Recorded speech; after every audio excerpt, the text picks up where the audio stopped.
안녕하세요. 김호준입니다. 어제 발표문 사망에 군사적 위협이 해소되고 북한의 체제 안전이 보장되면 핵은 보유할 이유가 없다, 이렇게 말했습니다. 이 말은 한미연합훈련의 중단, 주한미군 철수, 한미동맹 파기, 확장 억제 해제, 제재와 압박의 해제, 북미 수교와 평화협정 등을 선불로 먼저 해주면 핵 포기를 생각해보겠다는 종래의 북한 주장을 되풀이한 것에 불과하고 이거는 받아들일 수가 없습니다. 어제 있었던 여야 5당 청와대 오찬에서 대북 특사단의 발표문에 대해 유승민 대표가 문제 제기한 내용의 일부입니다. 북한이 한미 훈련을 중단하라고 요구한 게 아니라 중단을 요구하지 않겠다고 했고, 핵을 포기할 수 없다가 아니라 핵을 포기할 수도 있다고 했죠. 그러니까 평상시와 다르게 얘기한 겁니다. 그래도 나는 북한 말을 믿을 수 없다. 그렇게 말하면 그것대로 이해하겠습니다. 그런데 분명히 다르게 얘기했는데 다를 바 없다. 그러므로 받아들일 수 없다. 이 논리는 뭔가요? 한미동맹이 그렇게 중요하다면서 정작 트럼프는 남북에서 나온 발표도 매우 긍정적이고 북한이 진지한 태도를 보이고 있다. 미 국무부도 분명히 옳은 방향이라고 하지 않았습니까? 미국은 받아들였는데 왜 이번에는 미국하고 보조를 안 맞춥니까? 그동안 외쳤던 한미동맹에서 미가 미국 아닌가요? 미나리인가요? 김호준의 궁금증이었습니다.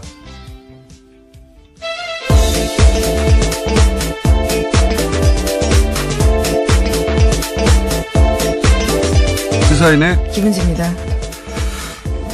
아마 이거 찾아보신 분들은 그렇게 많지 않았을 거예요. 그리고 요즘 다른 뉴스들이 워낙 크게 빵빵 터져가지고 이 대단히 중요한 남북 문제인데 잘 안 보이고 있습니다만, 관련해서 어제 이제 대북 특사단이 갔다 와서 여야 5당 대표 만나가지고 이제 설명하는 자리였죠. 네, 오찬회동을 열었습니다. 여야 5당 대표가 청와대에서 대통령을 만난 건 처음이어서요. 또 눈길을 끌었습니다. 네, 근데 저는 이거 이제 공개된 거 풀 버전으로 봤는데,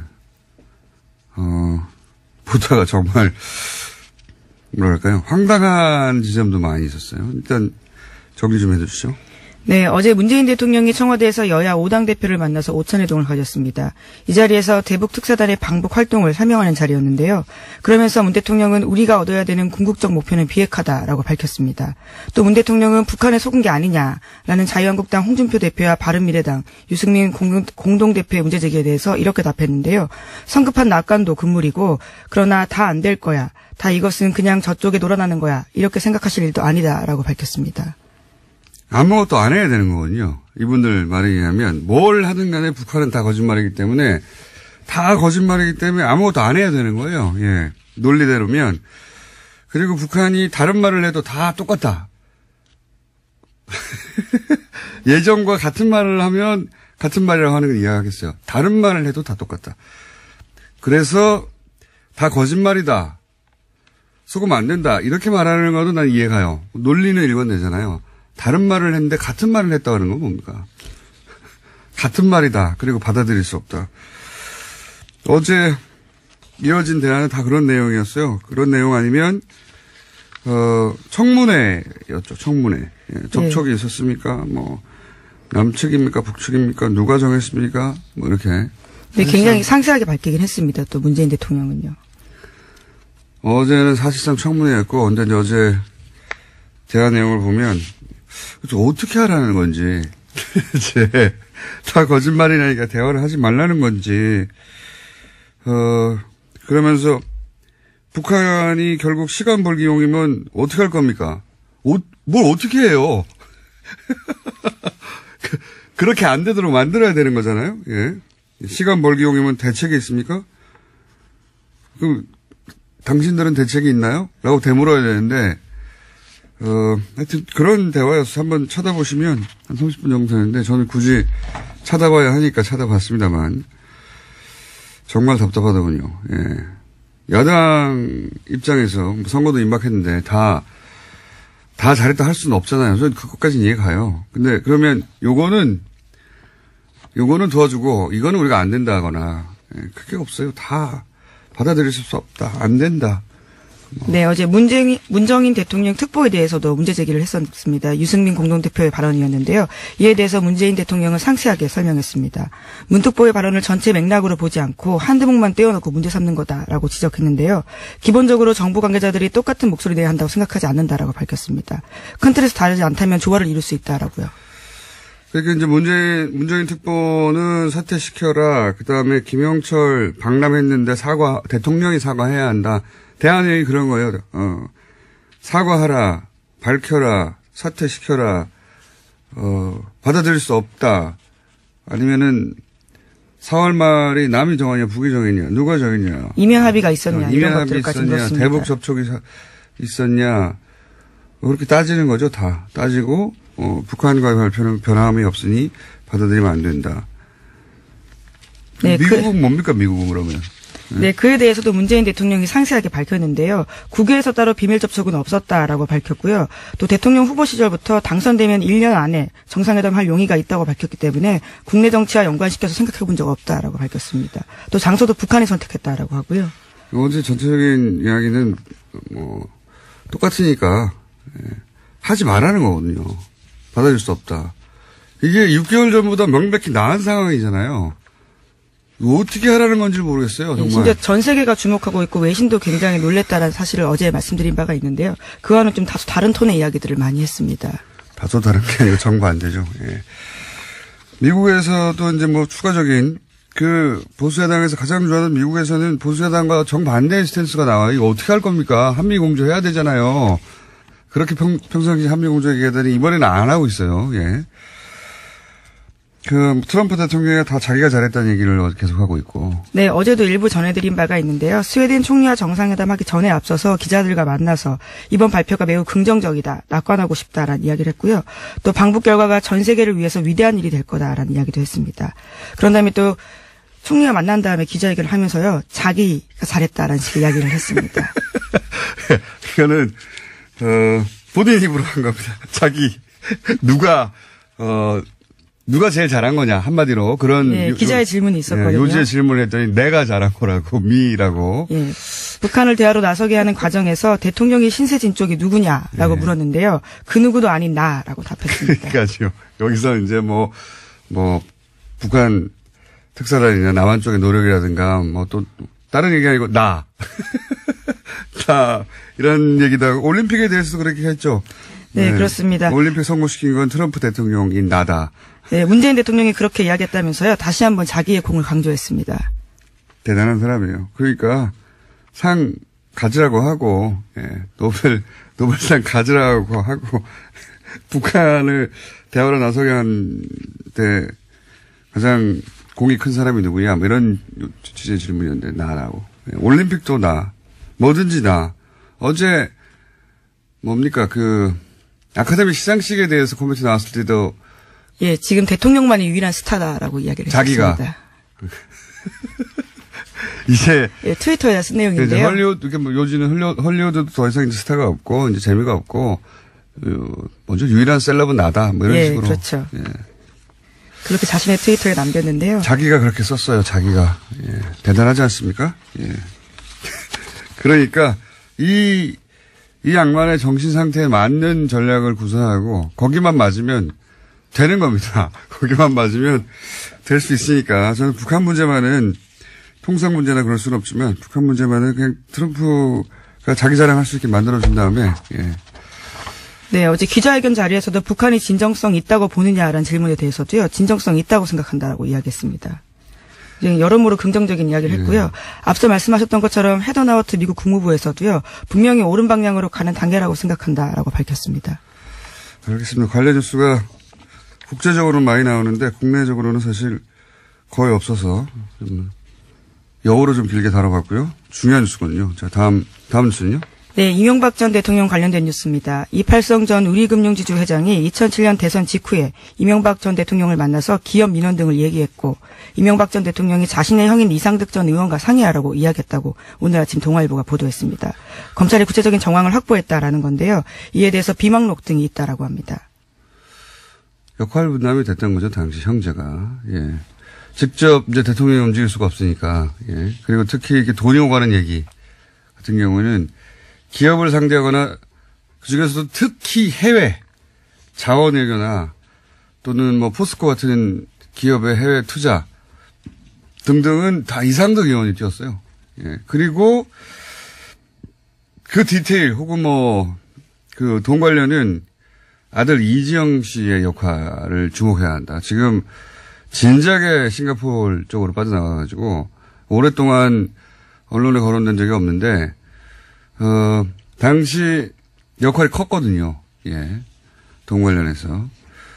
싱가포르로 떠나고 나서 제가 또 가본 적 있지 않습니까? 추적해서. 네, 쫓아가셨었죠. 네. 싱가포르 사무실도 찾아가고 하여튼 쫓아다녔는데 부동산까지는 어느 정도 파악됐는데 역할이 굉장히 크다. 네, 그런데 검찰이 아직까지 이지영 씨까지는 가지 못한 것으로 보입니다. 너무 많잖아요. 네. 자, 이상득 전 의원과 이명박 전 대통령은 역할 분담을 해서 사실은 이 여러 가지 비리 의혹에 관여하였다 이렇게 말할 수 있는데 그 중에서 이제 아직 안 나오고 있는 것은 이상득 의원의 아들 이지영 씨가 굉장히 중요한 역할을 했던 것으로 저는 당시에 파악하고 있습니다. 다음 뉴스는요.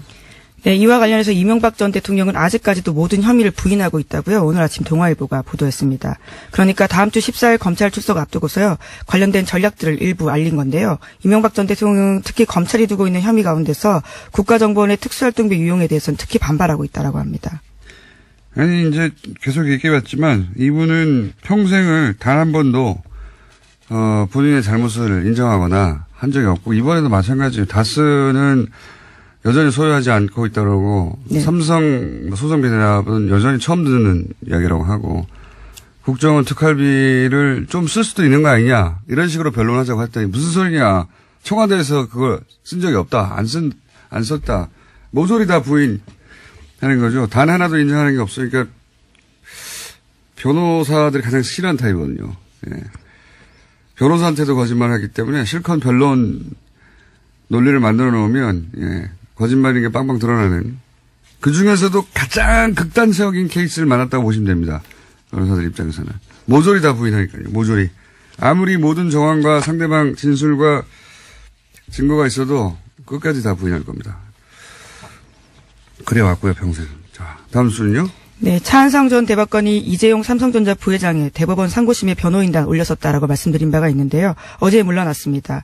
사 변호사가 소속된 법무법인 태평양이 밝힌 바인데요. 사회적 우려를 겸허히 받아들여서 지정을 철회했다라고 밝혔습니다. 이거는 국민 여론이 만들어낸 결과인 것 같고요. 그렇다고 삼성이 다 포기할 리가 없으니까 다른 대안이 나오겠죠. 예. 네, 여전히 걱정된다라는 여론도 있는데요. 상고심을 맡은 대법관도 논란이 되고 있다라고 합니다. 어제 3부에 배당이 됐는데요.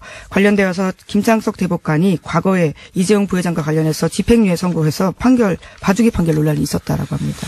알겠습니다. 오늘은 미니가 있어서 나머지는 짧게 제목 정도 짚고 넘어가죠. 예. 네, 어제 정봉주 전 의원과 관련된 미투 폭로가 나왔습니다. 정 전 의원은 어제 원래 서울시장 출마 선언하려고 했지만요. 직전에 연기했습니다. 인터넷 언론 프레시안이요. 정 전 의원이 지난해 2011년 기자지망생에게 성추행 시도했다라고 보도했습니다. 이건 제가 특수관계인이라 언급을 할 수가 있는 게 거의 없는데 아마 제가 알기로는 오늘 정도 입장 표명이 있지 않을까 합니다. 자, 다음 뉴스는요. 예, 트럼프 대통령의 외국산 철강 알루미늄 제품에 관해서 관세 폭탄 부과 방침에 대해서 해당 업계조차 반대 입장을 밝혔다라고 하는데요. 미국 알루미늄 협회가 트럼프 대통령에게 서한을 보냈다라고 합니다. 업계를 위한 게 아닌 거니까요.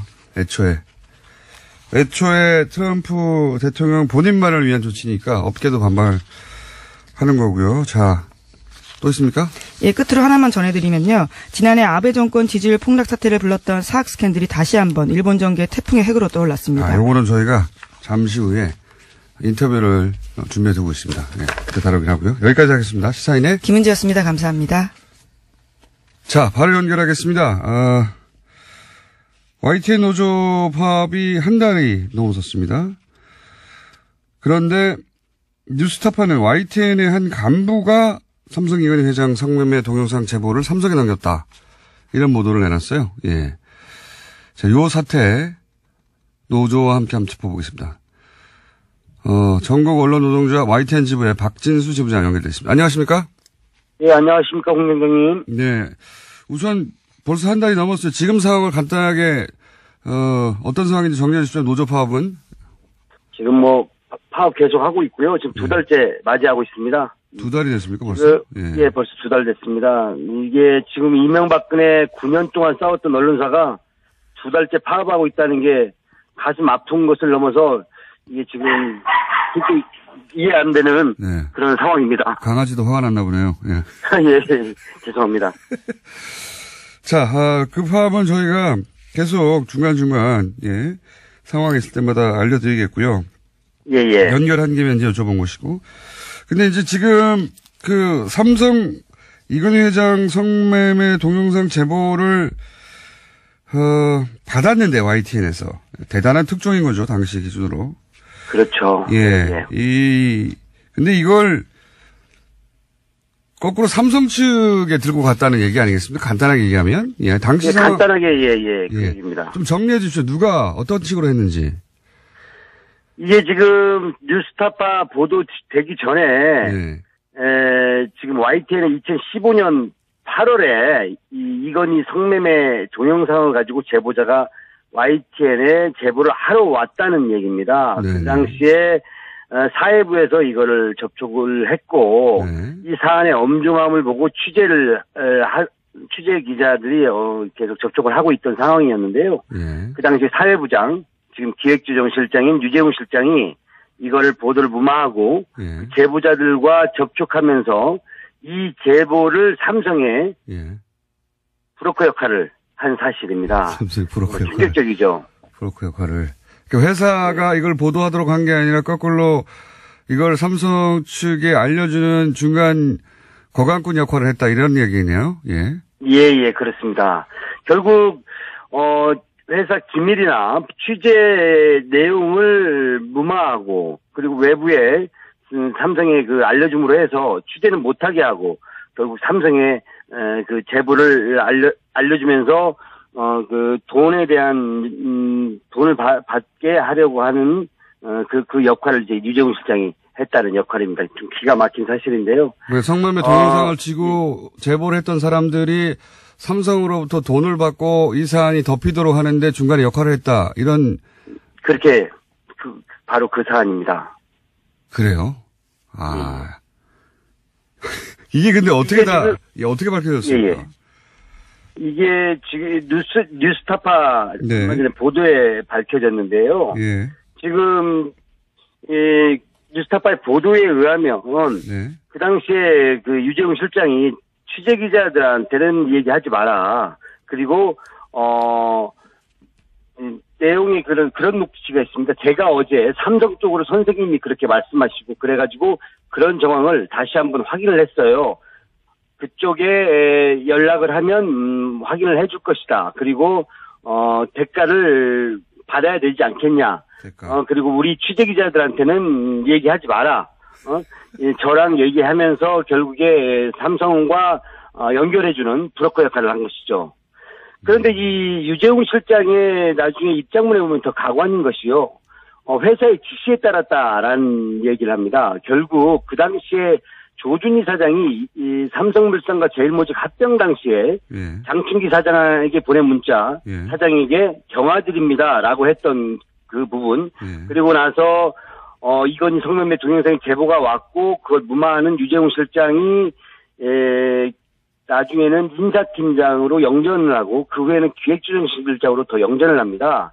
결국에 이게 회사의 조준희 사장뿐만이 아니라 간부들이 보도를 무마하는데 집단적으로 행동하지 않았는가. 그리고 보도 무마와 함께 외부의 브로커 역할을 회사가 집단적으로 했다. 이건 충격을 넘어서 이건 굉장히 기가 막힌 일이죠. 언론사로서는 있을 수 없는 일이죠, 사실.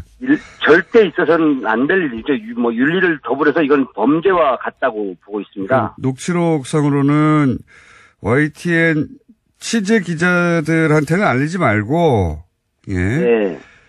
대가를 받아야 하지 않겠냐, 삼성 측으로부터. 이런 말을 한 사람이 이제 유 실장이란 말씀인 거죠, 지금. 맞습니다. 예. 지금 유 실장이 제보자, 지금은 구속영장의 제3의 제보자에게 그런 얘기를 했고, 그 제보자가 결국에 삼성 측에 연결이 됩니다.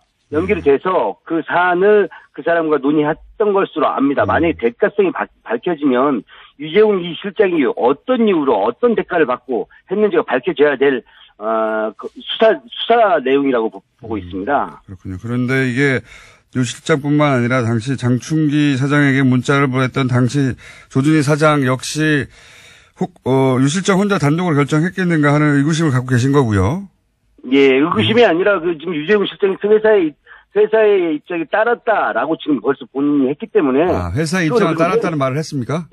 예. 지금 자기 본인의 입장문에 그렇게 나왔기 때문에 그렇다면 이거는 결국 조준희 사장뿐만이 아니라 그 당시에 주요 간부들이 알고 조직적으로 움직였고 거기에 행동대장이 유재훈 실장이 아니었느냐 이렇게 추정되는 것이죠. 알겠습니다. 이제 유 실장이 사안을 파악하고 사안이 크니까 사장이든 간부들한테 연락을 했고 거기서 사장이 혹은 간부가 이런 지시를 하여 삼성 쪽으로 넘겨주고 이제 파일을 들고 온 사람한테는 삼성한테 대가를 받고 이 정도에서 그치자 대신 취재 기자들한테는 조용히 해라 이렇게 된 거네요. 예, 공장님 잘 말씀하신 것 같습니다. 요약을. 예. 예, 있을 수 없는 일이 이제 YTN에서 벌어졌는데 그럼 이런 일을 포함하여 YTN에서 벌어졌던 그동안의 일들을 보며 지금 YTN 노조가 파업을 하고 있는 건데요. 이게 네네. 마지막 질문인데, 어떻게 될까요? 이 사태가 지금 YTN의 노조의 파업 사태는 어떻게 될까요? 제 말은 성매매 건은 일단 노조 파업이 끝나고 공동 조사를 한다든가 해서 해결할 일인 것 같고, 그렇죠? 파업은 어떻게 됩니까? 공동조사를 회사에서 요구했는데요. 불가합니다. 왜냐하면 사측에 지금 주요 보직이 있는 사람이 유재훈 실장입니다. 이거는 공동조사의 사안이 아니라 즉각 대기 발령하고 책임을 물어야 될 사안이고요. 이건 정황이 문제가 아니라 사실이 드러난 사안이기 때문에 처벌 사안입니다. 그렇죠. 그리고 YTN 현 상황은요. 지금 2달째를 맞이하고 있고요. 사실 사기 방통 이호성 방통위원장이 일성 당시에 했던 얘기가 공영방송 정상화입니다. 네. 그런데 지금 과연 YTN이 정상화 됐느냐, YTN 보도가 제대로 하고 있느냐, 이 물음에 저는 답을 해야 된다고 생각합니다. 저희는 대부분의 주식이 공적 자본이 투입됐고 국민의 세금으로 투입된 회사입니다. 그 이유는 그 기관의 이익을 대변하라는 것이 아니라 국민과 공공의 이익을 수호하라는 이유일 것입니다. 그럼에도 불구하고 YTN은 전혀 그 기능을 하지 못하고 있고요. 유재훈 실장과 지금 최남수 씨는 한 몸입니다. 한 몸의 상황에서 공영방송의 역할을 하지 못한다면 정부기관, 방통위 적극 나서야 됩니다. 도대체 이 2달이나 가는 상황에 대해서 왜 이렇게 방관하고 수수방관하고 있는지 정말 답답하기 그지없고요. 지난 이명박근혜 9년 동안 고통스럽고 탄압받았던 언론사입니다. 더 이상 이 최남수 씨와 유재훈 씨를 놔둔다면 YTN은 정상화 불가하다는 입장이고요. 어찌됐건 파업 사태가 장기화된다면 또 다른 국민에게 도리도 아니라고 생각하고 국민의 방송을 외면한다라고 이렇게 생각하고 있습니다. 알겠습니다. 나서야 된다는 겁니다. 예. 예, 뉴스공장은 YTN 사태 계속 관심 가지고 지켜보겠습니다. 오늘 말씀 감사합니다. 예, 감사합니다. 네. 예, 이번엔 오랜만에 일본 소식 좀 짚어봐야 되겠습니다. 지난해였죠. 아베 정권 지지율이 갑자기 폭락했던 사건이 있습니다. 사학 스캔들. 이 스캔들이 다시 불거졌습니다. 어떤 일인지 짚어보겠습니다. 일본 게이센 여대 이영채 교수님 연결됐습니다. 안녕하십니까, 교수님? 네, 안녕하세요. 네, 오랜만입니다. 네. 예. 이게 오래된 사건이라 간단 요약 먼저 제가 해볼 테니까, 예, 만나봐 주십시오. 모리모토라는 학원이 이제 국유지를 사들였어요. 예, 초등학교를, 그렇죠. 예, 초등학교를 세우려고. 나라 재산을, 사들였는데 그게 감정가의 한 9분의 1 정도, 거의 10분의 1 정도 가격으로 헐값에 샀다. 그런데 알고 보니까 그렇죠. 거기에 아베 부부가 연루되어 있더라. 이게 이제 그 스캔들이죠. 예, 그렇죠. 그때 아베 부인인 아베 총리의 부인이죠. 아베 아키에 씨가 네. 그 사립학교에 초등학교 명예교장으로 되어 있는 것이 문제가 되어 있어서 네. 이게 아베 정권이 관여되어 있지 않았는가라는 문제가 있었고요. 네. 당시 이게 전체 약 9억엔 정도가 되는 게 1억엔 정도 샀으니까 합 800억 정도의 아주 싼 값을 산 거죠. 네. 그래서 이게 이제 문제가 됐던 게 이 당시 계약자가 일본 재무성이 되는데 이 재무성이 혹시 많은 편의를 봐준 게 아닌가. 이게 처음부터 작년. 여보세요? 예, 여보세요? 지금 전화 연결 상태가 잘 안 좋은데, 여보세요? 네, 여보세요? 저희가 끊고 다시 한번 연결해야 할 것 같습니다. 교수님. 네. 잠시만요. 네. 전화 연결 상태가 좋지 않아서 저희가 다시 연결할 텐데, 잠깐 말씀드리면, 사학이, 사립학교가 국유지를 샀는데, 그걸 총리 부부가 싸게 해준 거 아니냐? 10분의 1 가격에. 이런 스캔들로 크게 흔들렸다가 이제 잠잠해지고 다 해결된 줄 알았더니 2탄이 터졌다고 합니다. 예. 아직 연결 안 됐나요? 네, 아직 연결 안 됐군요. 정확하게는 14%, 해당하는 금액이고, 그래서 약 우리나라 돈으로 100억이 조금 못 되는 돈, 지금 국내에서 벌어지고 있는 액수들에 비하면 적지만, 근데 여기에, 여기 됐습니까? 여보세요? 네, 여보세요? 네, 이제 잘 들립니다. 자, 그래서 그런 일이 있었고, 그래서 1차전은 그렇게 끝이 났는데, 다시 이게 불거진 것이 무슨 문서가 나왔습니까? 예, 그렇죠. 그 당시 이 재무성이 문서의 계약자인데요. 네, 재무성. 예. 작년에는 선거가 있었기 때문에 어쨌든 이 문제가 다 한번 수습된 걸로 알았지만 야당들은 일체 이게 의문이 해소되지 않았다고 생각을 했고 예. 이번에 지금 정기 국회 중에 이 문제를 다시 제안하고 있는 중에 이 당시 재무성이 작성했던 이 문서가 국회에 제출된 게 있었는데 예. 이번에 이 아사히 신문이 폭로를 한 것은 당시 모리토모 학원하고 이 재무성이 계약했던 결제 문서와 예. 이후에 국회에 제출한 문서가 수정되어 있었다는 의혹을 제기한 거죠. 아하. 즉 당시 이 재무성 입장에서 불리하게 생각하는 예를 들면 이 건은 아주 특수하게 예. 학원 측의 요청에 의해서 예상 외의 감정가로 평가를 하게 되었다라든지 즉 특별한 배려가 있었다는 것을 암시하거나 수용한 듯한 표현들이 다 삭제된 문서를 국회에 제출했던 것이 이번에 아사히 신문 보도에서 이게 다시 특종으로 나오게 된 겁니다. 그러니까 쉽게 말하면 문서 조작했다는 얘기네요. 예. 그렇죠. 공문서 조작이 되는 거죠. 그리고 문서관리법 위반에 해당하는 겁니다. 문서를 괜히 조작했겠느냐. 아베 총리 정도 연루됐으니 그랬던 거 아니냐는 이제 의혹이 연달아 있을 수 있는 거고요. 그죠? 일단은 문서가 조작됐다. 여기까지는 보도가 된 거네요. 예, 일단 그 의혹을 일단 제안한 것이고, 그래서, 이 문서의 원본을 제출해라라고 하는 건데, 예. 지금 현재 이 재무성의, 아소 재상은, 이 문서는 지금 현재 이게 오사카 지금 특수부가 지금 현재 수사 중이기 때문에, 이 수사부에 지금 제출하고 있어서 갖고 있지 않다라고 한다든지, 관련 문서들은 다 폐기했다 한다든지, 이런 아주 국회를 우롱하는 지금 답변을 하고 있기 때문에 더 지금 여론이 악화되고 있는 상황입니다. 우리나라에서는 자주 있었던 일인 것 같은데, 제 기억에는. 예.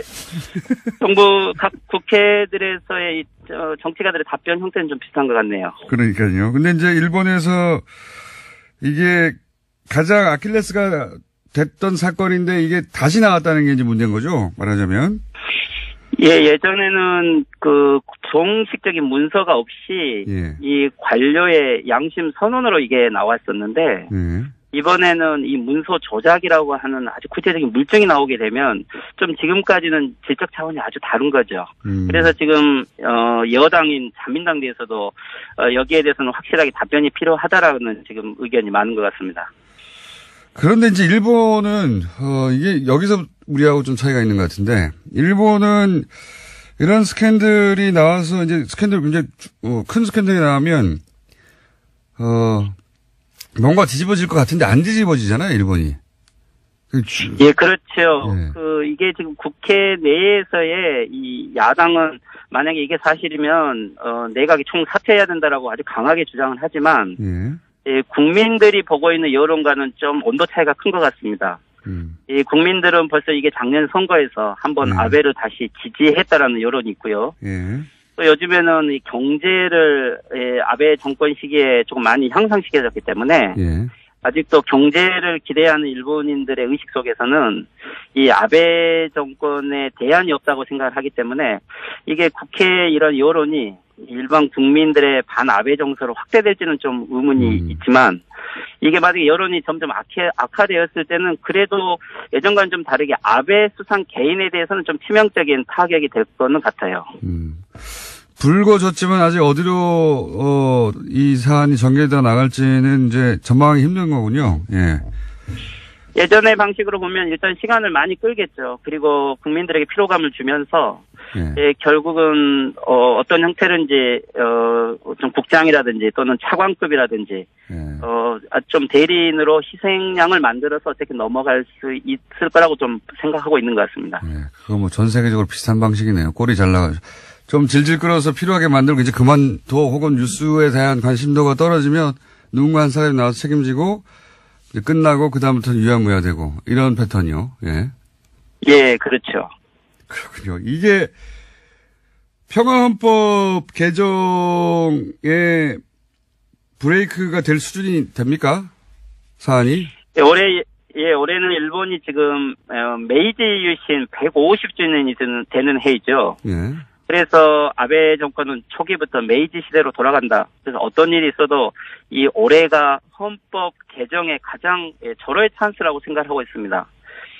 그래서 작년에 총선거를 통해서 3분의 1을 확보를 했고 올해 만약에 헌법 개정안을 꼭 상정을 하면 아베 수상이 등장한 역사적 의의는 다 완수했다고 생각을 하는 것 같아요. 근데 지금 이 아베 수상을 중심으로 하는 여론이 점점 악화되고 있는 상태이기 때문에 일단 자민당 내부에서도 평화헌법 개정안은 일단은 자중해라라는 압력이 좀 많이 있는 것 같습니다.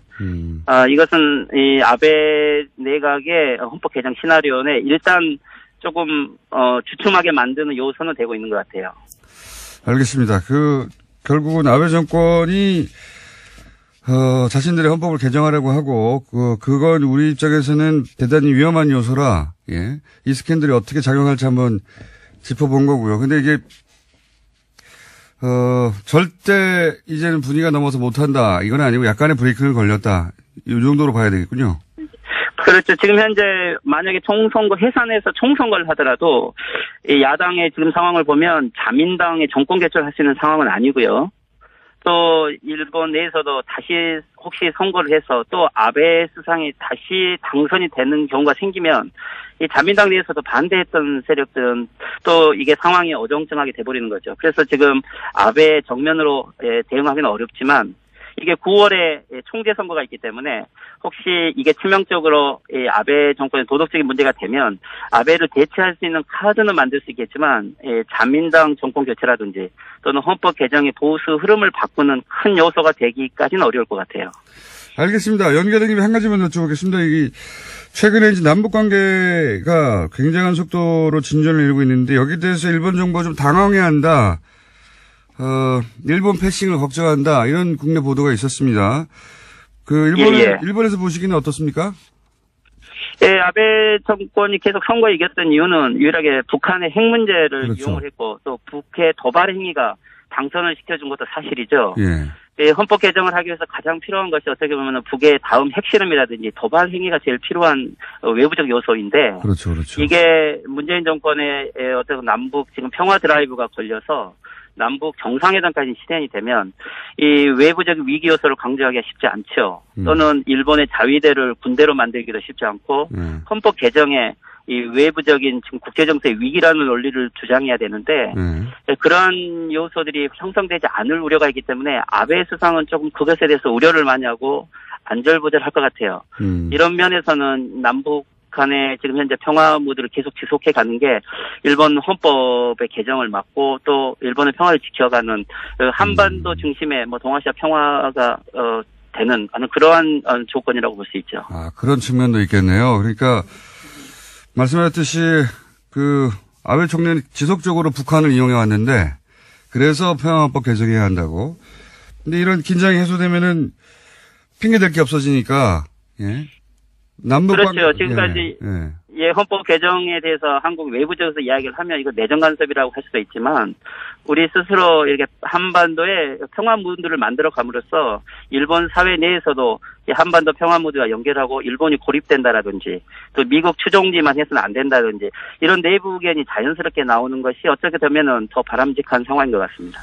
일본 극우들의 계획도 어느 정도 무산시키는 효과가 있겠네요. 예, 그러면은 생각이 그렇죠. 예. 예, 지금은 한반도의 평화 모드는 그런 외부적인 요소도 되고 이번에 이 재무성의 문서 조작 사건은 또 내부적인 요소도 되기 때문에 그 평화헌법 개정이 그렇게 쉽지는 않을 것 같네요. 알겠습니다. 오늘 말씀 감사합니다. 네, 수고하십시오. 네, 지금까지 일본 게이센여대 이영채 교수였습니다. 자, 오늘 또 짚어볼 사안은 다음 주 수요일이군요. 예, 수요일 이명박 전 대통령이 이제 소환됩니다. 네. 어제 하려고 했는데 시간이 부족해서 다 못했던. 그러면 어떤 혐의로 소환을 받는 것인지, 예. 법무법인 동간의 이정열 전 부장판사, 현 사무장. 오늘은 연결입니다. 안녕하세요. 네, 안녕하십니까, 공장장님. 네. 어제 얘기하려고 하다가 시간을, 시간 모자라 다 못했습니다. 예. 근데 다음 주에 있는 일이라 한번 정리를 해볼까요? 간단하게. 이명박 전 대통령의 혐의가 몇 가지입니까? 네. 내용이 어떻게 되고? 지금 알려져 있는 거는 18개인데요. 네. 그런데 이제 알려지지 않은 것도 있고, 뭐 공소시효가 문제되는 것도 있고 해서 지금 제가 뽑아본 건 한 23개 정도 됩니다. 23개요? 저기 공장장님 저 시간이 얼마 없는 걸로 아는데 간단하게 하라고 하셨는데 안 간단한데요. 이거 다 23개 하다 보면 그냥 이거 얘기만 해도 끝날 것 같아요. 그러면 그냥 큰 거 중심으로 몇 개만 얘기해 주세요. 23개 다 할 수는 없고요. 예, 법정형이 제일 높은 거부터 말씀드리면, 형이 제일 높은 건 당연히 이제 뇌물수수입니다. 1억 원 이상 뇌물을 수수한 경우에 무기 또는 10년 이상의 징역에 처하게 돼 있는데요. 예. 지금 관계돼 있는 게 국가정보원에서 특수활동비를 수수한 거, 이게 한 7억 5천만 원 정도 되는데, 이게 뇌물수수에 해당하고, 요거는 별도로 그 특정범죄 가중처벌 등에 관한 법률에서 국고등 손실죄에도 해당이 될 수 있습니다. 이것은 5년 이상의 유기징역이고요. 예. 그럼 이거 한 건으로도 10년 이상이 가능하다는 얘기네요? 그렇죠. 예. 입증되면. 그 다음에 다스에서 이제 140억 원 그 반환하는 소송 관련해가지고 소송 비용 대납 있잖아요. 예. 이게 60억 원 가량 지금 나오고 있는데 이것도 이제 뇌물수수에 해당하고요. 그 다음에, 이팔성 전 우리금융 지주 회장이 불법 자금 전달한 거, 이게 22억 5천만 원 정도 되는데 이것도 무기 10년 이상의 징역에 해당하고요. 그다음에 그 김소남 전 국회의원 비례대표 상위 순번 배정 그 대가로 4억 원 받았다고 혐의받고 있는 거, 이것도 무기 10년 이상의 징역이고요. 그다음에 대보그룹 공사수주 청탁받은 거, 이것도 한 수억 원 정도 전달된 걸로 알려지고 있는데 이것도 무기 10년 이상의 징역에 해당합니다. 그리고 그거보다 조금 낮은 게 이제 특정경제범죄 가중처벌 등에 관한 법률에서 횡령 또는 배임 부분이 문제가 되는 게 있는데요. 이게 지금 현재 혐의받고 있는 것은 이영배 금감원 대표로부터 90억 원. 이게 횡령 배임, 요게 무기 5년 이상의 징역. 그리고, 이거 긴데? 어떡하죠? 이병모 청계재단 사무국장 60억 원 횡령 배임, 요거 무기 5년 이상의 징역. 많이 쌓여있네요. 그 사이에. 네. 그리고 옵셔널 벤처스 주가 조작한 거, 이건 아직 수사가 안 올라왔는데 이게 공소시효가 어떨까 싶긴 한데 일단은 만약에 인정이 된다면 이건 무기 5년 이상의 징역입니다. 그리고 다스 관련해서 아마도 이제 해외 그 매출 채권이 페이퍼 컴퍼니로 흘러가지 않았겠냐 해서 요거 조세 포탈 액수 보면 이것도 무기 5년 이상의 징역입니다. 일단 무기징역이 법정인 것만 말씀드렸습니다. 아니, 제가 보내셨다고 하는 그 엑셀 파일, 이게 너무 많아서 엑셀 파일로 보내셨는데, 엑셀 파일을 보고 있긴 합니다만 한눈에 안 들어오고 있습니다. 예. 예, 이게 한 장에 뽑으려고 하니까 글자가 너무 작아져가지고 돋보기로 지금 보고 있습니다. 돋보기로. 이 중에서 공소시효가 아마 좀 관건이 되겠다 싶은, 앞에 건 알겠습니다. 앞에 것들은 네네. 너무 많아서, 예. 뭐 5년 이상, 10년 이상이니까 일단 만약에 혐의가 입증된다면 최소 10년 이상은 무조건 나오게 돼 있군요, 최소. 예. 그렇죠, 예. 예. 이제, 공소시효가 안 걸릴 것 같은 것 중에 조금 약한 것들, 이거 약한 범죄는 아닌데. 약한 것들, 상대적으로. 저기 영포 빌딩 지하에서 나왔다는 예, 청와대 문건, 이게 네. 대통령 기록물 관리에 관한 법률 위반이거든요. 여기 7년 이하, 2천만 원 이하 벌금. 그 다음에 다스 투자금 반환 소송에서 LA 총영사관 동원해가지고 압력 행사했다는 직권남용죄가 5년 이하의 징역. 네. 그 다음에 이제 가평 별장이나 부천 공장 부지 차명 보유했다는 것은 부동산 실권리자 명의 등기에 관한 법률 위반, 요게 5년 이하의 징역, 2천만 원 이하 벌금. 그리고 이제 군사이버사령부 댓글부대 운영하고 대선 개입했다는 게 공직선거법 위반인데 요건 5년 이하의 징역이고요. 군영법 위반이 문제될 수 있어서 2년 이하의 금고 이렇게 있습니다. 알겠습니다. 이제 수사는 더 이상 안 들어오고요. 하여튼 올해 아주 오래 혐의가 입증되면, 유죄가 인정되면 아주 오래 계실 가능성이 높다. 예. 여기에 관해서 공장장님께서 이제 형량 잠깐 언급하시니까 양형위원회 기준을 말씀을 드리면요. 일단 가장 중한, 무거운 죄를 기준으로 형량을 정하게 돼 있는데, 지금 가장 무거운 죄가 말씀드렸던 대로 뇌물수수 관련이잖아요. 이게 5억 원 이상 뇌물을 수수한 경우에는 기본적인 형량의 범위가 징역 9년에서 12년 사이입니다. 그러니까 법원에서 양형을 판사마다 다 다르게 내릴 수 없으니 가이드라인이 네, 존재하는데. 네, 예. 그게 이 경우에는 9년에서 12년은 기본으로. 예, 기본입니다. 근데 여기서 이제 고려해야 되는 게 뭐냐면, 일정한 사정이 있으면은 형을 더 올릴 수도 있고 아니면 깎을 수도 있는데요. 지금 이명박 전 대통령 같은 경우에는 형을 올릴 수 있는 사유가 이제 뇌물을 받고 부정한 행위를 한 경우, 그다음에 적극적으로 요구한 경우, 그리고 3급 이상 공무원인 경우, 그다음에 동종 정과나 다른 정과가 있는 경우, 2년 이상 장기간 뇌물을 수수한 경우, 이게 가중 요소가 한 6개인가 7개 되거든요. 그러니까 여기서 여기서 이제 더할 수도 있고 뺄 수도 있는데 가중 요소는 그런 거고요. 예, 그다음 깎을 수 있는 요소는 보통 들고 있는 게 뭐냐면 액수가 적거나 그냥 받지는 않고 약속만 한 경우, 진지하게 반성하는 경우, 정과가 없는 경우인데 이게 해당 사항이 없어 보여요. 그래서 깎을 요소는 없고 그냥 올릴 요소만 지금 보이는데 진지한 반성 이건 절대 없습니다. 예. 그거 어떻게 합니까? 할 수도 있죠. 아무튼 그래서 이런 경우에 가중 요소가 이렇게 있으면은 양형위원회에서 권고하고 있는 형이 징역 11년 이상 내지는 무기징역을 얘기를 하고 있습니다. 그리고 이렇게 가중할 때 이제 무기징역이 선고할 것을 권고하고 있는 것은 25년 이상을 선고할 때는 무기징역을 할 수도 있다. 이렇게 권고를 하고 있습니다. 그러니까 이런 양형 기준에 따라서 가중 요소, 감경 요소 다 감안해서 했는데 25년이 나오면 25년이 아니라 무기를 선고하는 것으로 권고하고 있다. 네, 그렇습니다. 그거는 왜 그렇습니까? 그러니까 어차피 25년이라는 게 워낙 장기간이기 때문에 그래서 그리고 뇌물수수죄 같은 경우에는 특히나 아무래도 좀 이제 고위직으로 갈수록 그런 위험이 높다고 보는 거거든요. 하급직보다. 이게 지금 말씀드렸던 대로 5억 원 이상 뇌물수수한 경우 이렇게 되니까 이런 큰 돈은 비교적 그래도 하위직에서 오가는 돈은 아니니까. 그래서 어느 정도 연배가 있으신 분들일 테니까 괜히 이렇게 숫자 높여서 하는 것보다는 그냥 아예 무기징역을 하는 게 훨씬 더 나을 수도 있다. 이렇게 보고 있는 것 같습니다. 그렇군요. 듣다 보니까, 이번에 포토라인을 쓰시는 이후에 오랫동안 못 뵐 수도 있겠네요. 예, 아주 오랫동안. 예, 어느 분께서 얘기하셨는데 어느 분이라고 말씀드리긴 그렇고, 밖에서 햇빛을 보기는 어렵지 않겠나 이런 얘기를. 여기까지 하겠습니다. 네. 이정열 전 부장판사였습니다. 정치 구단주 평화당이라고 약칭으로 불러달라고 했으니 평화당으로 불러드리겠습니다. 평화당의 박지원 의원 나오셨습니다. 안녕하십니까? 안녕합니다. 아주 좋습니다. 안녕합니다. 예. 이거 전공 분야입니다. 전공 분야. 예. 전공 분야.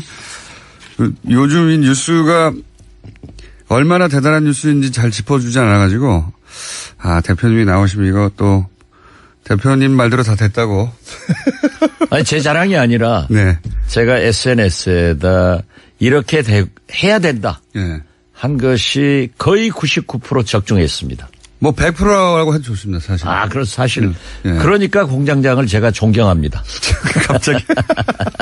1% 해드려가지고요. 예. 예. 이게, 걱정했던 지점들이 있지 않습니까? 북한이 또 한미 군사회담 또 하자고 할 텐데, 또 뭐, 핵은 자유권이라고 할 텐데, 등등등등, 이걸 포기할 수 없지 않을까? 이런 걱정한 지점들이 있었잖아요. 그렇죠. 예. 이렇게까지 다 될 거라고는, 이렇게 돼야 했지만, 예. 될 거라고는 미국 쪽에서는 뭐 전망이 전혀 없었던 거고. 그렇죠. 예. 뭐, 미 국무성에서는 이런 날이 올리라. 생각도 못했다. 그러니까요. 예. 네, 이렇게 될 줄은 몰랐다. 심지어 그 강경한 트럼프 대통령도 매우 긍정적으로 평가를 했거든요. 부정적이라고 말할 요인이 없잖아요. 없어요. 예. 도대체 저도 특사를 해봤지만은 이번 특사들은 너무 잘해가지고 제가 질투를 합니다. 어떻게 나보다 더 잘할 수 있느냐. 어떻게 나보다 더 잘할 수 있느냐. 그런데 그 문재인 대통령께서 특사를 뭐 이 사람 저 사람 할 때 저는 서훈을 믿어라. 서훈은 대통령도 미국도 북한도 경험도 능력도 실력도 있다 했는데 역시 미국을 의식하면서 결국 북한 핵 문제는 북미 간의 문제거든요. 그렇죠. 그리고 김대중 대통령도 그러셨지만은 숨소리까지 미국과 공유하지 않으면은 북한에서도 원하지 않습니다. 그러니까요. 북한은 말로는 뭐 미 제국주의 어쩌고 미국을 비난하지만은 속내는 제일 미국하고 가까워지려고 한단 말이에요. 그래야지 체제가 보장되니까요. 그렇죠. 예. 그래서 나는 그 최소한 서훈 국정원장이 미국하고 굉장히 좋아요. 또 실제로 평창 동계올림픽 전에서부터 미국을 뭐 극비 방문해가지고 다 조율을 해왔단 말이에요. 그러나 우리는 나는 알면서도 말하지 않았어요. 국익이 있으니까. 알면서도? 알았죠. 이제는 말할 수 있다. 이제 말할 수 있죠. 그런데 절묘하게 문재인 대통령이 정의용 안보실장을 수석으로 한 서훈,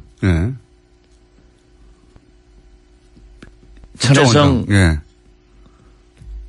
통일부 장관, 여기에 김상균 차장이요.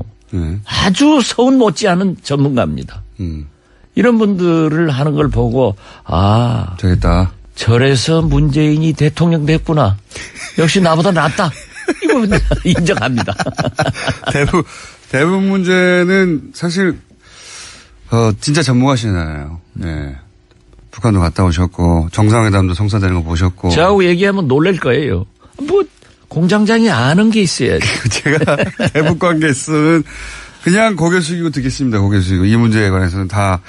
그리고 대북 특사로 다녀오셨고 근데 이런 결과가 나오기 진짜 어렵지 않습니까? 저는 물론 좋은 결과가 나올 것이다 했지만은 이렇게 완전한 합의를 해올까는 꿈에도 생각 못했습니다. 그러니까 보통은 이제 한미 군사 훈련 이런 거 가지고 이제 걸어서 해도 좋긴 하지만 요거를 고려를 해서 북한이 뭘 얻어내려고 하고 당연한 거 아닙니까 협상 중에는. 근데 자기들이 그냥 군사 훈련 해라. 이러면 할 말이 없잖아요. 미국도 할 말이 없고. 제가 보니까 또 이제 이러면은 뭐 보수층에서 박지원이는 역시 빨갱이다. 저놈은 김정일이 찬양하더니 또 김정은도 찬양한다. 저는 김정은 찬양해가지고 많이 얻어맞았어요.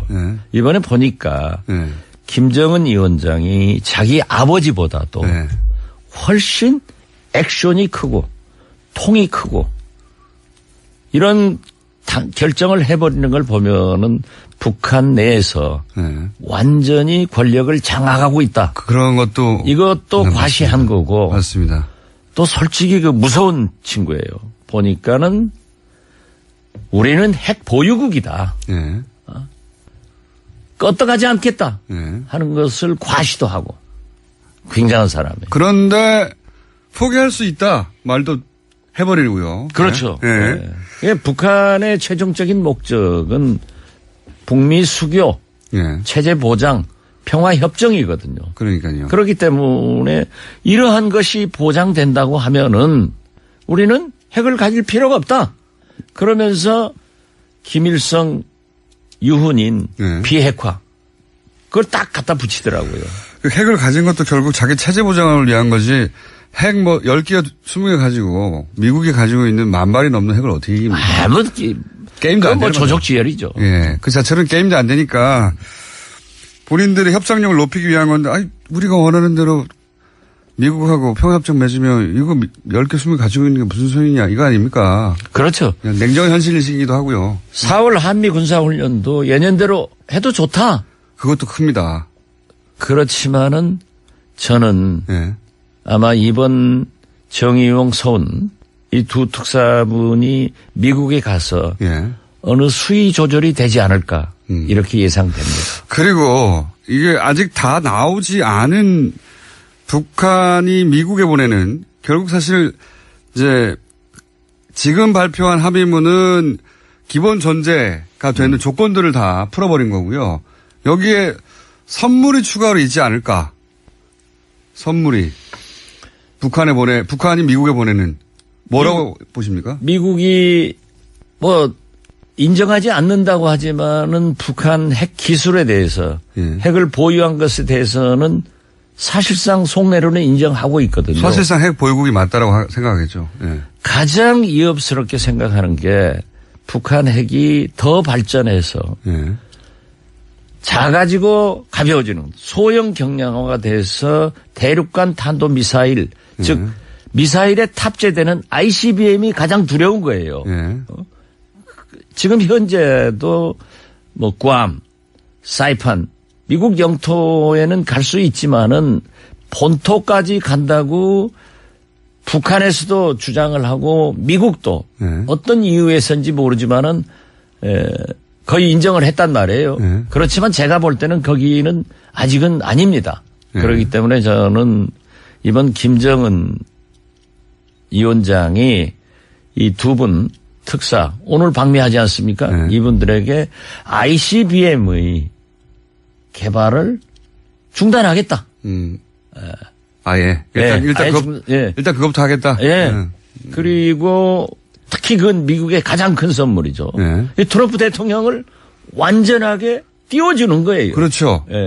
그리고 솔직히 이번 문재인, 김정은, 트럼프 이 세 정상이 다 잘했지만은 이번에 금메달은요. 트럼프 대통령이 따야 됩니다. 줘야 됩니다. 줘야죠. 무조건 줘야 됩니다. 그런데 거기에다가 제가 또 자랑입니다만 미국에 억류되어 있는 미국 시민 우리 동포입니다. 세 사람을 석방해줘라. 북한에 억류되어 있는. 북한에 억류되어 있는. 죄송합니다. 북한에 억류되어 있는 미국 시민 세 사람을 석방해주는 그런 배려도 해라. 그런데 아마 그것도. 그거 맞으면 어떡하십니까? 다 맞아가지고 101% 맞는 건데 그러면. 그러면 저 이제 해설 안 하고 남산 밑에다 돗자리 깔고 점쟁이해야죠. 미아리 점성촌으로 가셔야 될 거 아닙니까? 그렇게 될 거예요. 그래서 그 정도 선물은 들고 가겠지 뭔가. 그렇죠. 저는 트럼프 대통령의 체면을 살려주는 그런 어떤 김정은의 선물이 있을 것이다. 그래야 또 트럼프 대통령이 자랑하면서 그죠? 아니 그런데요. 제가 공장장하고 노벨상 많이 했지만은 트럼프 대통령은요 미국의 역대 대통령 중에 사업가 출신이 없습니다. 처음이에요. 우리나라 대통령도 사업가 출신이 없는데 사업가 출신은 유일하게 MB 하나란 말이에요. MB는 돈을 좋아해가지고 돈 벌려고 대통령에서 적골됐고 트럼프는 사업가 출신이기 때문에 모든 것을 손익 개념으로 본단 말이에요. 이거 하면 이익이냐 손해냐. 예.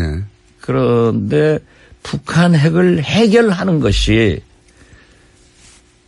이번 11월 중간선거에 이기는 길이고 그러니까요. 자기가 재선되는 길이고 그러니까요. 세계적 맞습니다. 재앙을 없애는 길이고 미국 본토의 공격을 막는 길이기 때문에 이걸 손익 개념으로 이미 계산이 끝났단 말이에요. 전 세계를 위기로부터 구한 트럼프가 되는 거 아닙니까? 그렇죠. 그러면 노벨 평화상 받는 거예요. 본인이 원하는 게. 그리고 재선되는 예. 거예요. 그래서 저는 한국에서 트럼프 노벨 평화상 추진위원회를 몰래 설치해가지고.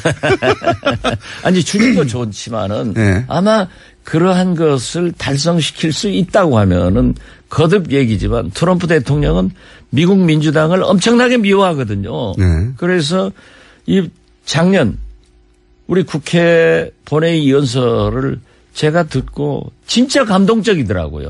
잘해요. 그래서 제가 저래서 힐러리에게 이겼구나 했더니 미국 관료가 연락이 와서 네. 그 배경을 묻더라고요. 네. 그런데 사실 지금 조셉 윤. 조셉 윤. 예, 조셉 윤이 왜 잘랐나요? 그러니까 미국 내 대화파 아닙니까? 또 최고 대화파고 지금 그분이 만약 계셨으면은 예. 참 더 좋았겠다. 이제 거기가 창구가 되니까요.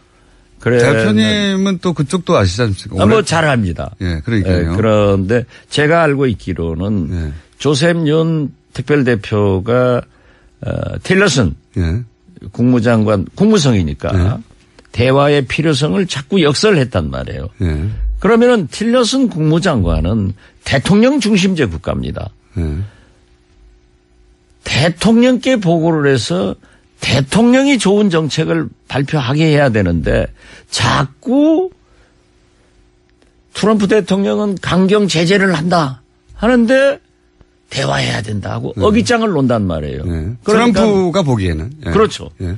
그리고 트럼프는 대개 대통령 중심제 대통령들은 모든 좋은 결정은 자기가 하려고 합니다. 자기가 한 것으로 만들어 실제로 장관들이나 대통령은 장관들이나 대통령 참모들은 영광을 대통령한테 드려야 되는 거예요.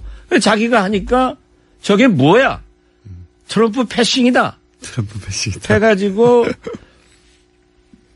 틸러슨 국무장관을 해임하겠다라고 했는데 제가 알고 있기로는 켈리 비서실장이 절대 안 된다. 아하. 만약 틸러슨을 자르면은 내가 나가겠다.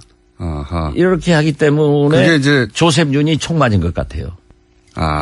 그렇군요. 그래서 저는 이번에 정의용 서훈 특사 요거 혹시 조셉 윤하고 통화해서 파악하신 내용입니까? 그런 얘기 하면은 나 잡혀가요. 통화하시잖아요.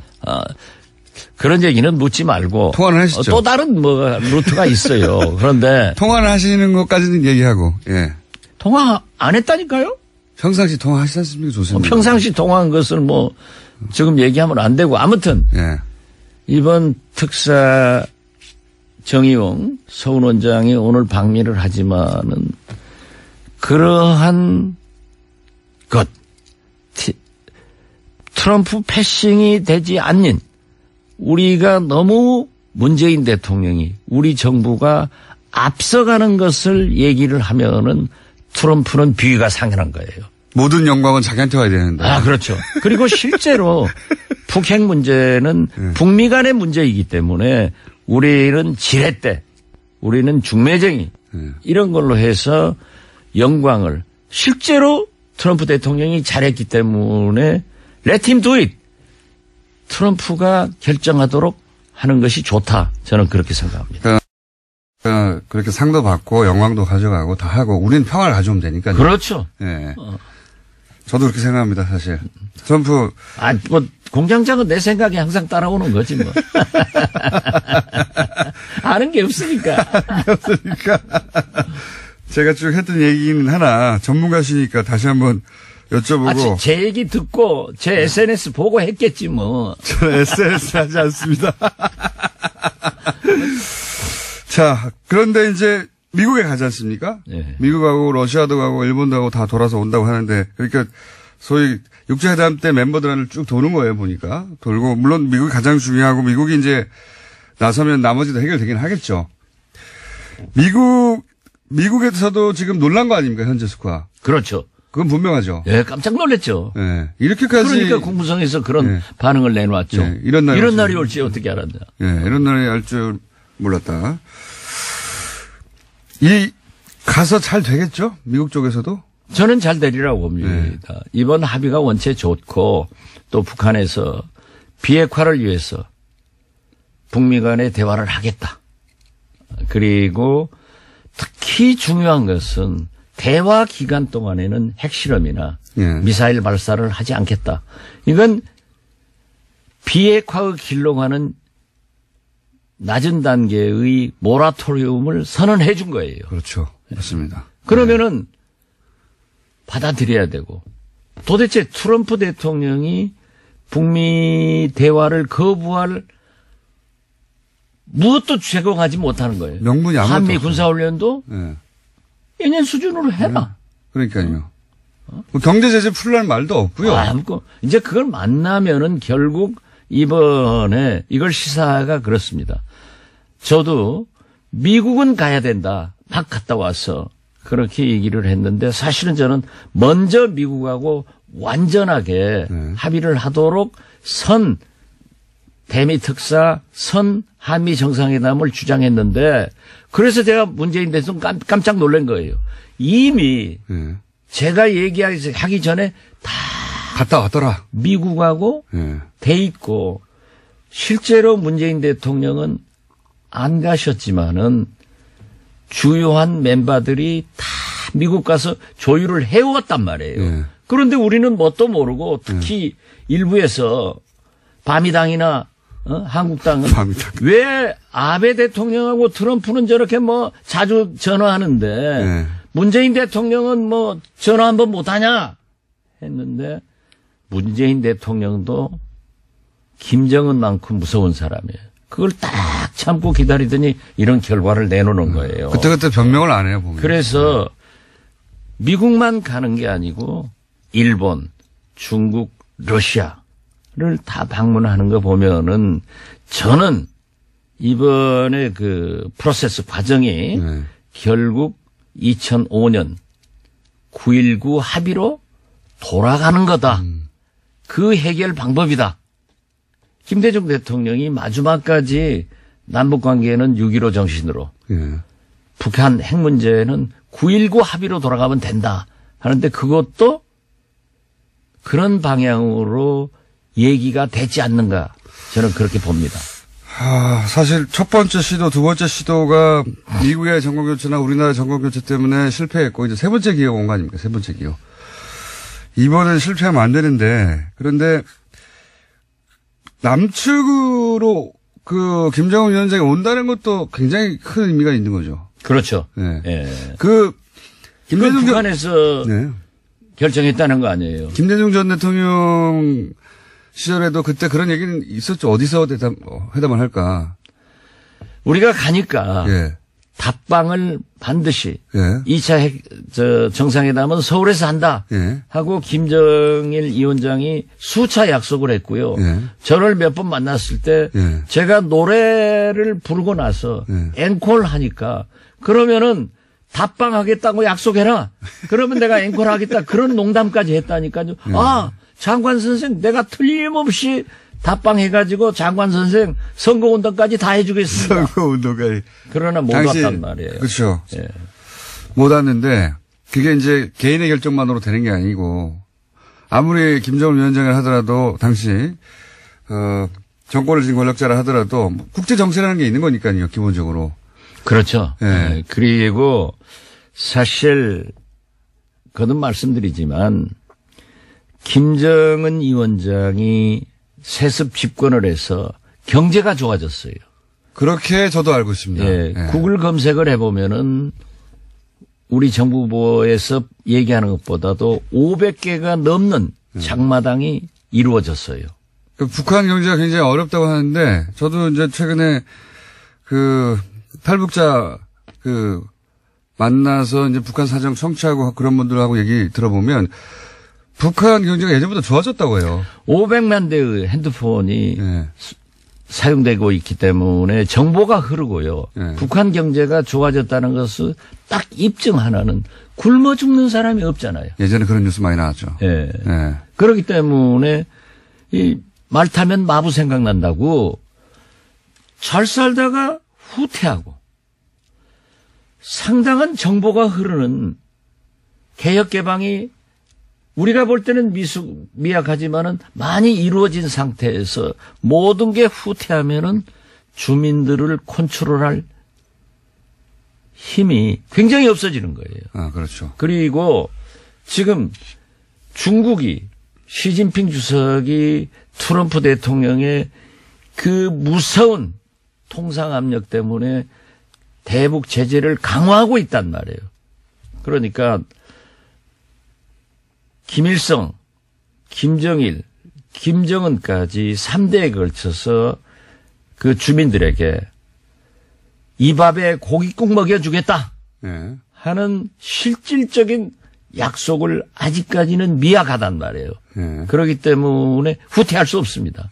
그리고 거기에다가 핵을 보유했기 때문에 여유가 생기고 김정은이 저렇게 나오는 걸 보면은 완전히 권력은 장악됐기 때문에 이제 미국의 요구를 받자. 그리고 미국과 잘 지내야 산다. 네. 저기 김정일 위원장이 저한테 그러더라고요. 유훈이 네. 김일성 자기 주석으로부터 유훈이 어떻게 해서든지 북미 관계를 개선해서 살아야 된다. 그런데 중국과 러시아를 못 믿어요. 일본을 못 믿어요. 그렇겠죠. 네, 그 사람들은 우리 영토를 병탐한 적이 있고 미국은 역사적으로 남의 영토를 병탐한 적이 없고 또 지리적으로도 멀고 그렇기 때문에 한반도 평화를 위해서 반드시 또 자기들의 생존을 위해서 체제 보장을 위해서 경제 발전을 위해서 북미 관계 개선을 해야 된다. 이게 유훈이라고 하더라고요. 그런데 안 되니까 핵을 개발해버린 거예요. 자, 오늘 여기까지 하고요. 좀 더 해요. 제 생각엔 미국까지 다음 시간이면 미국까지 갔다 와서 특사단의 투어가 끝난 시점이겠죠. 그때가 되면. 예. 그렇죠. 예, 투어가 끝나면 이제 대표님이 또 폭포수처럼 쏟아지겠죠. 예, 어떻게 됐든 저는 이번 문재인, 트럼프, 김정은 새 정상들이 다 잘했지만은 특히 금메달은 트럼프고 오늘 방미하는 정의용, 서훈 이 두 특사들이 트럼프 대통령에게 김정은의 숨소리까지 다 공유를 하면서 트럼프로 하여금 북미 대화를 하고 비핵화로 가는 로드맵, 모라토리움, 동결, 비핵화 이런 과정으로 갈 수 있도록 나서게 잘 모셔야 된다는 것을 부탁드립니다. 알겠습니다. 지금까지 평화당의 박지원 대표였습니다. 감사합니다. 감사합니다. 의원이었군요. 저희 대표가 입에 붙어서 평화당의 대표님 아니시죠? 의원이었습니다. 한 번 대표는 영원히 대표입니다. 리얼미터 권순정 실장 그것마저 알려주마. 안녕하십니까? 예. 이번에 사람들이 굉장히 궁금해할 것 같습니다. 왜냐하면 전화도 많이 받았습니다. 네. 안희정 전 지사 사건도 있고 그리고 네. 이제 연일 계속해서 이야기들이 나오고 있기 때문에 네. 그것이 과연 대통령과 정당에 특히 정당에 네. 네. 대통령은 전체적인 이미지상 큰 결정들의 영향을 받지 그렇죠. 네. 개별 사건의 영향을 잘 안 받는 편인데 네네. 일단 대통령부터 짚어볼까요? 그게 안희정 전 지사 의혹이 아니죠 이제 사건이 터진 것은 5일입니다. 5일. 네, 맞습니다. 예. 예. 네, 일단 알려드리겠습니다. 예. 문재인 대통령 국정수행 지지율을 먼저 보면은 소폭 하락했습니다. 0.9%포인트 하락해서 65.6%입니다. 3주 연속 65%선을 유지를 하고 있습니다. 예. 부정평가는 0.1%포인트 상승했습니다. 거의 비슷하죠. 29.4%입니다. 예. 그래서 일간으로 보면은 특사들이 방북했던 날이 5일이었습니다. 예. 그러니까 금요일에 비해서 올랐습니다. 66.5%로. 근데 6일 날 모든 이슈를 다 잡아먹었죠. 안희정 스폭 확산이 되었고 여기 63.9%로 이제 상당폭 하락을 했죠. 이제 3호 남북 합의가 이제 공개가 되고 확산된 시점이 어제였습니다. 다시 올라갔군요. 예, 7일 날에는 66.7%로 다시 반등을 했습니다. 더불어민주당하고의 변화하고 거의 비슷한데요. 제가 봤을 때는 만약에 안희정 성폭행 의혹 사건이 터지지 않았다라고 한다면은 상당폭 상승했을 것이다. 상승 모멘텀이었죠. 네. 특사단 방문하고 이런 성과가 나오고 그렇습니다. 하면은 네. 지금 그러니까 특사단 방북 전의 지지율 정도라는 거잖아요. 그렇습니다. 네, 떨어졌다가 다시 올라온. 네. 제가 봤을 때는 안보 문제가 어떤 지금에 있어서 크게 많은 상승 요인은 아니긴 하지만, 이게 3호 남북 합의가 워낙 큰, 부분이 있기 때문에 적어도 한 2-3%포인트는 상승하지 않을까 생각을 했었는데. 70%대로 올라갈 수도 있었던 모멘텀이었던 것 같은데, 여하간. 반감시켰다. 네, 어제 기준으로는 66점, 궁금해하시는 분들이 이번에는 굉장히 많을 것 같아서. 예, 어제 일간 기준으로는 66.7%가 나왔습니다. 대통령 지지율이 그렇고. 예. 사람들은 정당 지지율, 특히 기자들은 정당 지지율, 예, 지방선거에 미칠. 미칠. 대해서 정말 관심이 정말 많았는데요.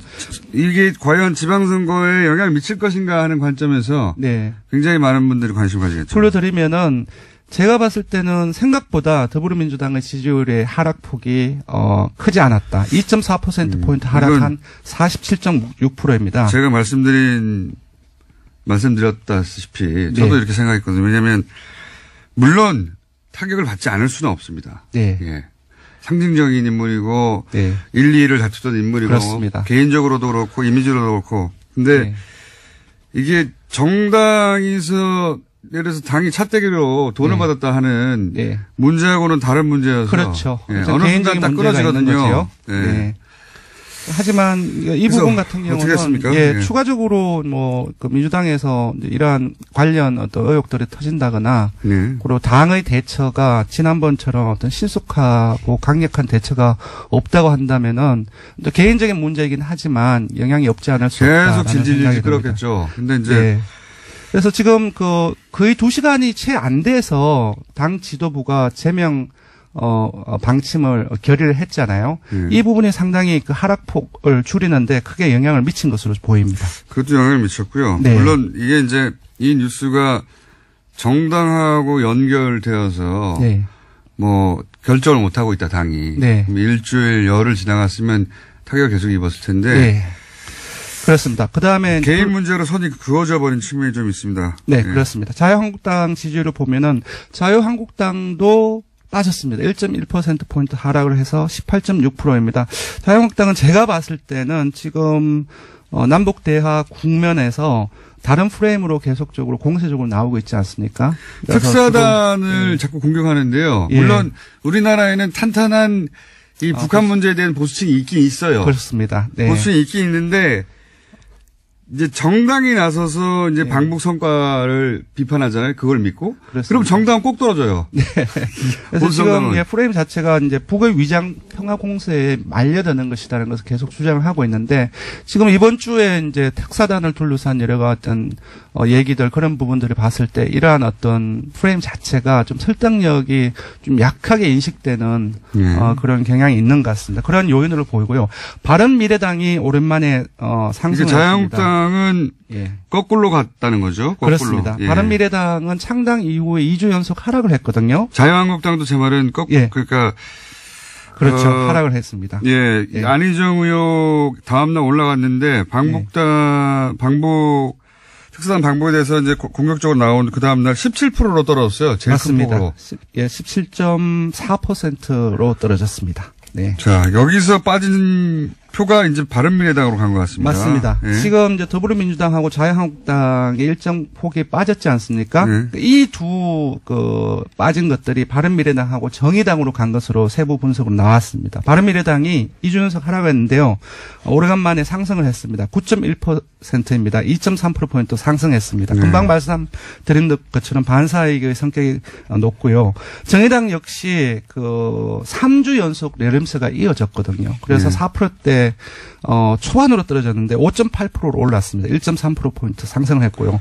분석 결과 더불어민주당의 지지층의 다수가 정의당으로 간 것으로 이제 나왔고요. 민주평화당이 약세를 계속 보이고 있습니다. 0.3%포인트 하락해서 2.7%가 나왔습니다. 더불어민주당은 그래서 7일 기준, 어제 기준으로 대통령은 66.7. 궁금하신 분들이 많아서. 그렇습니다. 굳이 따로 불러드립니다. 더불어민주당은 47.7. 네. 오히려 소폭 6일보다 오히려 소폭 올랐습니다. 네, 더불어민주당 오히려 올랐고요. 대통령이 오히려 올랐고 자유한국당은 17.4%로 17.4%로 최근 들어서 가장 큰 낙폭입니다. 네, 그렇습니다. 어제. 네. 바른미래당은 여기 민주당과 한국당에서 떨어져 나오는 층이 2.3% 모였습니다. 네, 그렇습니다. 그래서 9.1%가 됐고 정의당도 역시 더불어민주당에서 떨어져 나온 지층이 모여서 한 5.8%까지 올라갔고요. 맞습니다. 지금 시간이 없기 때문에 빨리 넘어가면요. 이번 주 정도 TBS 의뢰로 이번 주 5일부터 7일까지 전국 19세 이상 1,502명을 대상으로 조사를 했습니다. 유무선 전화면 자동응답 혼용 방식으로 실시했고 표본오 전화는 95% 신뢰 수준 플러스 마이너스 2.5%포인트였습니다. 응답률은 5%였고요. 지금 현안 조사를 했습니다. 남북 합의가 워낙 컸기 때문에. 근데 이 남북 합의 내용을 몰라요. 아, 그렇습니다. 많은 분들이 뉴스공장에서 계속 얘기하고 계속 얘기하고 있긴 한데. 네. 그 포탈을 보세요. 네. 합의 내용이 뭔지 자세히 해설하는 뉴스가 보이지 않아요. 6개항이고 이제 남북 정상회담뿐만 아니라 한라인에 남북 정상 간에 통화할 수 있는 것 그 부분도 크고 그리고 이제 비핵화 의지 확인했다는 부분도 상당히 컸는데 많이 안 알려져 있죠. 내용이 안 알려졌어요. 내용이. 그렇습니다. 네. 자, 현안을 보면은 이렇게 물었습니다. 한반도 남북 합의에 대해서 어떻게 생각을 하는지 물었는데 이제 두 개의 보기가 하나는 한반도 평화 정착과 대북 관계 발전의 중요한 전기이므로 긍정적으로 생각한다. 나머지 하나는 일상 평화. 일부 언론과 이제 자유한국당을 중심으로 한 어떤 해석입니다. 설명입니다. 국제적 제재 모면을 위한 북한의 위장 평화 공세의 결과물이므로 부정적이다라고 두 개를 물었는데요. 긍정적이라는 응답이 60.3%가 나왔습니다. 부정적인 응답은 31.5%가 나왔고요. 한 2배 정도로 긍정적이 많이 나와서 대다수가 긍정을 하고 있다고 봐야 될 것 같습니다. 하지만 진영 간에 뚜렷하게 엇갈렸습니다. 그러니까 중도 진보하고 보수하고 상당히 반대로 나왔고요. 그리고 민주당, 정의당, 평화당하고 그리고 한국당과 바른미래당하고 이렇게 뚜렷하게 엇갈렸습니다. 알겠습니다. 근데 내용을 읽어주면 예를 들어서 남측에서 정상회담 한다든지 군사 훈련 계속 하라고 한다든지 핵은 포기할 수도 있다고 했다든지 구체적으로 물었으면 달라졌을 거예요. 수치가. 조금 달라졌을 수도 있는데 내용을 몰라서 안보 문제에 있어서 상당히 보수적으로 접근하는 유권자들 상당히 많고 기본적으로 있습니다. 무당층을 보면은 부정적인 의견이 더 많습니다. 그러니까요. 정치적인 정치적인 관심이 적은 사람들이죠. 근데 그런 부분들을 감안을 했을 때 좀 지금 신중하게 접근을 하고 있지만 정부도 이제 민심 그런 부분을 생각했을 때 신중하게 관리가 들어가야 되지 않나 싶습니다. 알겠습니다. 6대3 정도 결과 나왔고요. 남북 합의에 대한 국민인식은 여기까지 해야겠습니다. 이건 조사 기회가 필요 없나요? 예, 필요 없습니다. 네. 자, 지금까지 리얼미터 권순정 실장이었습니다. 감사합니다. 고맙습니다. 제가 시간을 좀 잡아먹어서 짧게 하겠습니다. 국내 최초 강아지 동반 인터뷰가 있었다. YTN 박진수 지부장 그랬죠. 예. 강아지 갑자기 등장해서 강아지가 화났다고 제가 그랬는데 돌발 뉴스를 보고 싶다. YTN 힘내세요 하는 문자, YTN 관련 문자 많이 왔고요. 이런 제보가 왔네요. 경부 고속도로 휴게소에서 조선일보를 무료로 배포합니다. 왜 그럴까요? 예. 김동연 부총리 월간 부총리 하신다고 했는데 어떻게 됩니까? 예. 제작진을 피하고 있는 것 같아요. 예. 저희가 계속 연락하고 있습니다. 연락 받아주십시오. 여기까지 하겠습니다. 박사님 나오셨습니다. 아니, 뭐 이거 자꾸 하청 공장 만들려고 이거 계속 압력 넣는 거예요? 아니 그런 요청 있지 않습니까? 아니, 최근에? 당연히 뭐 굉장히 그동안도 많았는데 네. 저는 하여튼 하청은 절대로 안 하고요. 왜요? 그런데 아니 하청이라는 거 자체가 자존심 좀 상하지. 제목을 딴 걸로 하면 되죠. 그래서 그거는 네. 그쪽이고요. 하여튼간에 이렇게 저기 뭐야 한 자릿수로 저 분을 줄이는 거에 대해서는 불만이 많은데 리얼미터가 수요일 날 조사를 하니까 요 시간이 안 될 수가 있어. 저보고 요일을 바꾸면 어떠냐 그러는데 그것도 싫습니다. 이 자리는 내 자리다. 이 자리, 이 시간, 이 공간, 이 시간은 내 겁니다. 시간만 좀 늘려주십시오. 제가 사실은 오늘 다른 주제를 하려고 그랬었는데 갑자기 어저께 뉴스국 작가팀들이 연락이 온 게 제가 어저께 아침에 트위터를 썼어요. 그저께 밤에 남북 특사팀 발표하는 거 보고 네. 너무 기뻐가지고. 대단한 뉴스였어요, 사실. 그럼요. 너무너무 네. 기뻐가지고 그래서 그날 밤에 개마고원 가는 꿈을 꿨어요. 개마고원. 여기 용암지대를 가시려고. 아니, 제가 북한에서 제일 가고 싶은 데가 사실 개마고원이거든요. 거기가 한국에서 가장 뭐랄까요.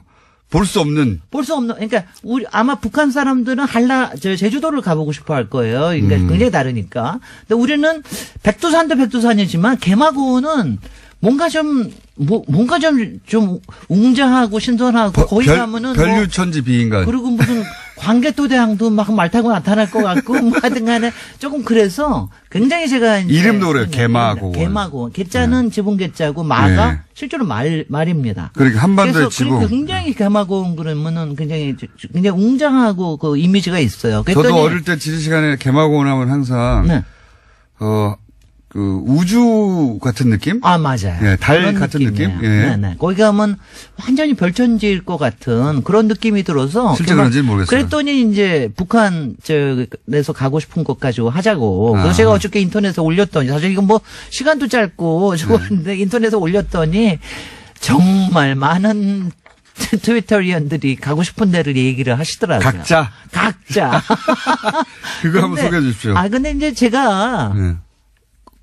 그러니까 지금은 정말 기분이 좋은 게 제가 사실 북한 건축이나 공간 가지고 한번 얘기를 하려고 그래도 솔직히 그동안 게재가 잘 안 됐어요. 네. 근데 어저께는 정말 이걸 트위터 하시는 분들이 너무 캐주얼하게 아무렇지도 않게 얘기를 하는데 그중에 이제 가장 인상적이 가장 많이 나온 게 기차 타고 만주로 러시아로 파리로 가고 싶다. 저도 그거 하고 싶어요. 그게 제일 많이 나와요. 네. 그게 뭐냐면 오리엔탈 익스프레스를 완성시키자 이거죠. 그러니까 땅이 연결돼 있잖아요. 네네. 그러니까 여태까지는 남한으로 섬으로 살았는데 이제 네. 진짜 우리 대륙이 되고 싶다. 네. 이거에 대한 게 굉장히 많이 나왔다는 게 역시 사람들 마음은 참 비슷한 것 같다. 네. 실제로 그거는 통일 전에도 이루어질 수 있는 건데. 기차 타고 파리 가고 싶은 거죠, 사람들이. 그럼요. 네. 그러면은, 도시락 까먹고, 술도 한잔하고. 제가 올해 기차 타보긴 했는데 굉장히 피곤합니다. 3일 지나면 왜 했지? 엄청나게 피곤해요. 저 러시아에서 한번 타봤는데, 아이고, 힘들어, 정말. 그러니까, 이거 왜 했을까 싶은. 그럼요. 그렇지만 그 로망을 이룰 수 있다라고 하는 네. 거. 그렇고요. 그나마 개마고는 이제 역시 자연 명소라는 게 많이 나온 게, 그 중에 이제 백두산이 나온 건 당연하고요. 금강산. 사실 금강산은 우리 그 노래 때문일 거예요. 금강산 네. 찾아가자 1만 2천 봉. 이것 때문에. 백두산, 금강산 그나마 접근했던 분들이 최근에 많이 많으니까요. 많이 있는데. 재밌는 게 그 도시에서 얘기하는 건 평양 개성 얘기가 많이 나오는데 주로 옥류관, 네. 냉면 옥류관 그리고 대동강에서 거닐고 싶다. 아는 게 없으니까. 개성의 한옥마을에 가고 싶다. 사실 그 개성의 한옥마을은 보존된 게 아니고 실제로 새로 만든 겁니다. 상당히 많은 그래요? 부분이. 근데 저도 북한 땅에 한 번도 안 가본 사람으로 이런 얘기 하는 게 좀 그렇기는 한데. 그게 이제 그러니까 다들 환상들을 갖고 있어요. 그렇죠. 어떨까. 그 다음에는 이제, 소설과 그 일제강점기 시대에 이때 나온 이제 소설을 통해서 우리가 접한 데를 굉장히 많이 나옵니다. 특히 문학을 통해서, 시를 통해서 나오는 게 묘향산. 묘향산은 서산대사님, 효정스님, 굉장히 유명하니까. 저도 묘향산은 토지에서 박경린 선생님이 거기 별당아 씨하고 도망가서 거기서 진달래 화전 해먹고 사는 데가 거기가 묘향산이거든요. 그런 로망하고 그래서 이제 그런 로망. 네. 그 다음에는 이제 원산에는 이상하게 원산에 명사심리 거기가 있는데 일제강점기 때 그렇게 폐병이 많았잖아요. 결핵을 걸린 사람이 다 거기로 휴양을 갔습니다. 그래서 그게 굉장히 아마 거기가 뭐가 기가 있는 모양이다. 그래서 원산에 대한 얘기를 하시는 분들이 굉장히 많고요. 어디 가고 싶으세요? 솔직히. 저도 개마고원도 한번 구경해보고 싶었고요. 네. 개마고원, 그러니까 그 카파도키아라고 아시죠? 네네. 터키에. 네. 그 동굴 많은데. 네네. 저는 개마고원이 꼭 그럴 것 같지는 않지만 그런 느낌. 이거는 지구상에서 잘 흔하지 않은 지형일 거야. 네. 그런데 꼭 가보고 싶거든요. 그랜드 캐년에 가보고 싶듯이. 네. 그런 비슷한 느낌으로 개마고원을 가보고 싶고. 아니, 이제 저도. 개마고원이 해발이 한 거의 2,000여 미터에 네. 있으니까 이게 고원 그러니까 쫙 평지가 아니라 그 안에서도 이제 높낮이가 있고 그런데 네. 사진만 봐도 하여튼 근사합니다. 그러니까요. 네. 네. 사진만 봐도 근사해서 개마고원은 문재인 대통령께서도 가고 싶어 하시더라고요. 왜 그러고 하여튼 개마고원이 뭔가 단어 자체부터. 단어가 불러일으키는 게 그리고 남쪽에는 사실 우리가 남한에는 고원이 없잖아요. 없어요. 그러니까 그거에 대해서 저기고요. 2,000m의 공원이 있다고 하니까. 글쎄 말이죠. 그게 굉장히 그렇고요. 그리고 저도 기차 타고 네. 지나가고 싶어요. 서울역에서 딱 기차 타고 네. 파리 북녘에 딱 내리고 싶습니다. 네. 그리고 북한에 가서 평양 맥주도 먹고 싶다. 뭐 굉장히 많아요. 굉장히 이제 그러니까 북한의 일상을 보고 싶다라고 하는 건데 제가 이제 앞으로 기회가 있으면 얘기를 하겠습니다. 사실 이제 이런 것들이 앞으로 우리가 뭐 통일 전에도 이룰 수 있는 거 사실 교류가 있고 경제협력이 있고 그리고 왕래가 있으면은 벌써 굉장히 이제 되는 거 아닙니까?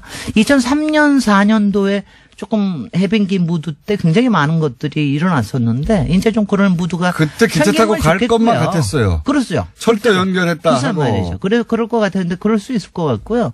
그리고 북한의 건축에 대해서는 저도 조금 나름대로 연구를 했습니다. 그러니까 이게 북한의 건축이나 도시는 사실 러시아의 그 사회주의적 건축, 사실 남한에서는 완전히 자본주의적 건축이잖아요. 이거 두 개가 완전히 정말 서울하고 평양을 보면 완전히 다른데 특징이 뭡니까? 여기서 얘기할 수 없고요. 네. 뭐, 왜냐하면 이제 일단. 하청공정 하시려는 거예요? 아니, 하청공정하는 거 다시 한번 얘기를 하겠습니다. 왜냐하면은, 그 사회주의적 건축 쪽에서는 굉장히 건축을 중요하게 여깁니다. 그래서 지금 김정은 위원장은 모르겠는데, 사실 그 전에 김정일 위원장은 건축에 대한 책까지 썼어요. 구소련 보세요. 웃기는 사람이 내가 그래서 속으로 되게 웃긴다. 뭐, 그러니까 그게 건축 교본입니다. 그래서 제가 책을 썼어요? 책을 완전 건축 교본을 썼어요. 거기에 제일 먼저 나오는 말이 뭐냐면은 모든 건축은 다 달라야 된다. 창의적이어야 된다. 이 말부터 나오거든요. 그래서 그 굉장히 저희가 다른데 이 사회주의의 김정일 위원장이 요 바로 앞세대. 김정일 위원장은 또 굉장히 관심이 많았고 건축과 도시에 대한 관심이 많았고 그래서 특히 북한은 그 사회주의적 건축과 이른바 국수주의적인 그다음에 한국적인 이런 건축을 조금 하여튼 이상한 그거 재밌습니다. 궁금합니다. 굉장히 궁금합니다. 그래서 다음에 한번 기회를 가지고 얘기를 하고요. 오늘은 그냥 북한에 가고 싶은 곳을 꿈꾸는 것만으로 행복한 바로 이 순간을 즐깁시다. 기쁩니다. 지금까지 김진애 박사님이었습니다.